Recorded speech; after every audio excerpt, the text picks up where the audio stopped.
Alright, hey guys, here's my Lair of Darkness deck profile. I took it to locals last week. I got 3rd place. It's a pretty small locals. I think it was just 10 people this time. But I mean, 3rd place is better than I expected to get with a slow deck like this. Push his glasses up. So, started out, we got 3 Lilith. She is probably your best monster. She's my favorite to normal summon.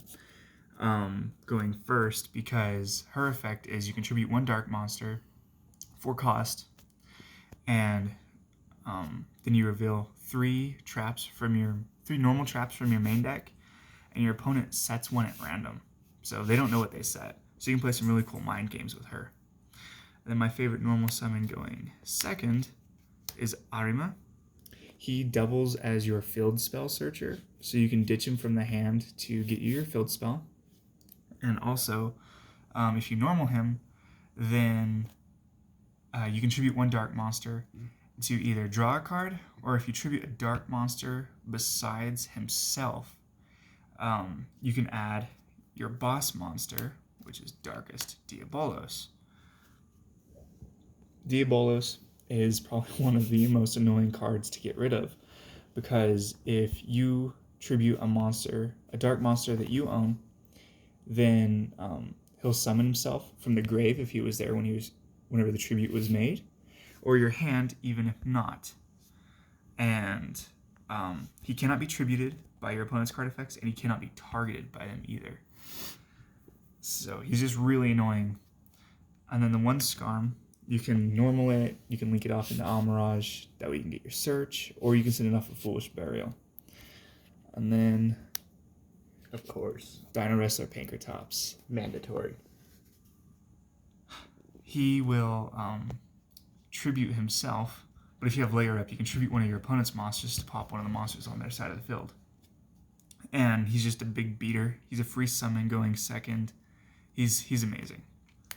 On to the spells. We have 3 Lair. This turns all monsters on the field to dark.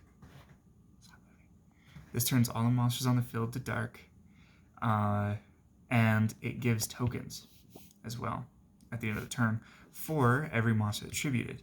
Now, the way it affects your tribute summons or tributes is once per turn, if you were to tribute something that you control for cost, or at all, I guess, you can tribute 1 of your opponents instead.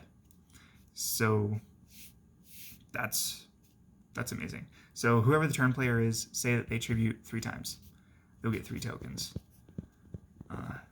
And it works the same for, like, if you tribute during your opponents, they'll get tokens too. The tokens you can just use as tribute fodder. It's pretty cool. And then 3 Duality, because too poor for extravagance. That's another reason why I don't play Tour Guide, because she special summons and that clashes. If you use Pot of Duality during your turn and you tribute the same turn, just keep in mind that you won't get your tokens. The field spell will activate, but it will not resolve. Then 3 Super Polymerization. This card is so free in this deck, because if you have your field spell up and your opponent has like a huge board, you can just tribute or fuse away whatever they have up, because it'll all be dark. And that's amazing. And then 2 enemy controllers. I like this more than the Ballista Squad or whatever. So I like this more than the Ballista Squad, the trap that tributes 1 to destroy a card or a monster that your opponent controls, because you can use this going second as well. So it's faster in that regard. And you can set it reactively in the same way you would the Ballista Squad. And it can also save you from taking an attack by turning your opponent's monster to defense position, or in the rare situation where you're going for game and they have a monster in defense position, you can change it to attack. Then the 1 Foolish Burial, it's your 3rd copy of Diabolos and your 2nd copy of Scarm. And then Terraforming, this is your 7th copy of your field spell. And then Scapegoat. for a really, really cheesy OTK. During their end phase, you flip this, get up your 4 tokens. Yeah, 4 tokens. You link 2 of them into Beat Cop, and then another into Link Karibo, and another one into Link Spider. And you just link all 3 of those into Boral Sword and go for game. Then 2 Trap Trick. I'd probably play 3 if I had it. You can banish 1 normal trap card from your deck and set 1 with the same name. And you can activate the set card that turn, but it's only other trap cards you can activate that turn. So then 3 back to the fronts. This helps get your Lilith back if you have to tribute her. This helps just keep you from being gamed a lot too. It's very nice. I like it. Then compulsory evacuation device. If it didn't target, this card would be broken. That's one way to patch a game before it's released. So, I don't know. I don't like to compulse their normal summons, because if I have Lilith, I'll compulse. If I have Lilith, I'll tribute their normal summon, and then I'll let them get into like a boss monster, and I'll just compulse the boss instead. That way, all of their investment was for naught. And then Poor Man Imperm. Poor Man Imperm. You can use it during your turn too. So like you negate something during their turn, and then it goes to your graveyard. And then during your turn, if they have an annoying monster, you can just banish this to negate it again. I really like that because it lets you have a little more leeway. You get 2 uses out of the same trap. So this is like 6 copies of itself. Plus you run the 2 trap tricks, so it's like 8. Then 2 Torrential Tribute and 1 Waking the Dragon, because mind games with Lilith. That's how you win games. It's not just because of your power of your deck, because it's so slow, but you really have to make your opponent guess, because if it's this, they want to destroy it. If it's this, they don't, because then you just get a free boss monster out. Or you just get a board wipe. It's amazing. And then Metaverse, because it's at 1, it's your 8th copy of your field spell. This can be ashed, because even if you're just going to activate it directly to your field, the card text still reads you can add it to your hand. So that is something to watch out for. And then the 1 Skill Drain, because it's free in this deck. Because all your monsters tribute for cost. So this doesn't get in the way of the tributing. It just means that their effects to draw or to set a trap won't resolve. Unless, of course, if you tribute Lilith, like if you tribute herself for her own effect, it will resolve, because this only checks face-up monsters on the field. Lilith will be in the graveyard whenever she resolves. That's it for the main deck. Let's go on to the extra deck. First off, bunch of tokens, because Lair. Then Almirage, honestly, he's probably about the only one I really go into. He gets Scarm into the graveyard. Sometimes I'll do Lilith, but that's very rare. I don't really like to get rid of Lilith. Then the Link Karibo, the Link Spider.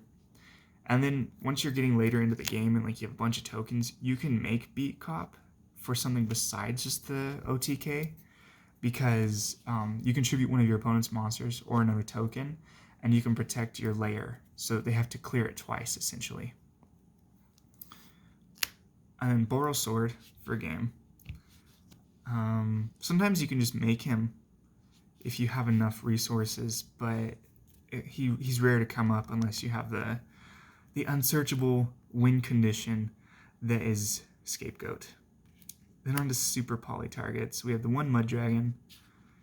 We have 1 Winda, 1 Salamangreat, Violet Chimera, and then Diplexer, Dragostapelia. Predaplant Dragostapelia. And seriously, the only one I've ever super polyed into is the 1 Starving Venom. I've never gone into any other super poly target.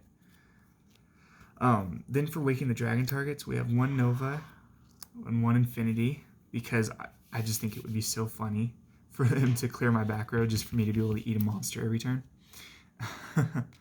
And then Stardust Dragon, because that's kind of annoying, honestly. Yeah, it comes back by itself. So you have this recurable body that's pretty beefy. It's 2,500.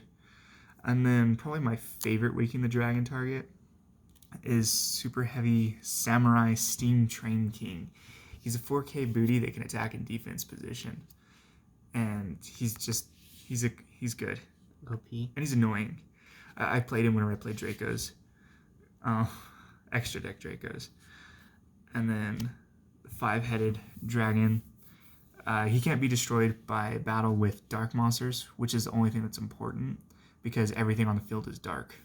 So you bring him out, and he's just a 5,000 body with a 5,000 booty, and yeah, that would be fun to pull.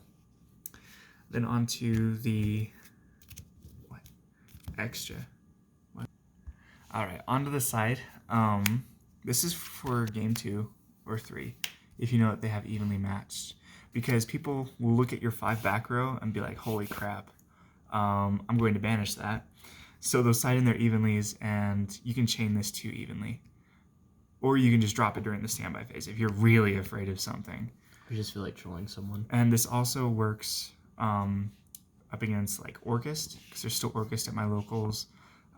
There's Invoked Dolls that kind of hurts them, and I don't know. There's like Gren Maju. Yeah, you just say you can't play to Gren Maju players basically. And then for spell and trap removal, for things like Magical Meltdown or just any of the Altergeist stuff. If your opponent pulls a Mystic Mine on you, you could banish it, or you could just play it yourself. This is for going second, because being a trap deck, you're really slow to get up your resources. But once you have your resources, you'll be able to snowball, and you can just replace this with your Lair, or you could replace your Lair through Metaverse with this if you feel it necessary. I don't ever really recommend, like, it hurts to get rid of Lair, but sometimes you just need the resources, and if they don't have an out to this, you'll just win. And then probably like one of the only non-budget cards I have in here, because I think these are still up at 30.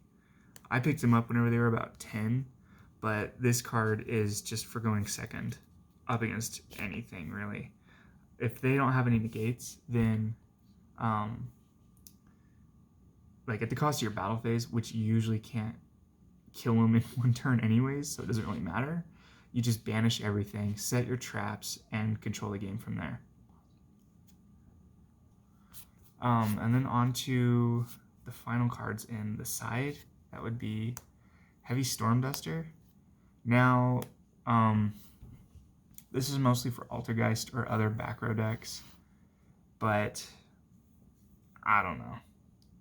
I don't know if I like it at 3. I might play it at 2 and put Waking the Dragon here once I get Malice. Malice is coming in the mail, so that might actually be a change that I apply very soon. Anyways, that's it for the deck profile. Thanks for watching, guys. Shout out to my little brother for filming this one. Hope he didn't give you vertigo. Peace. Oh, shut up.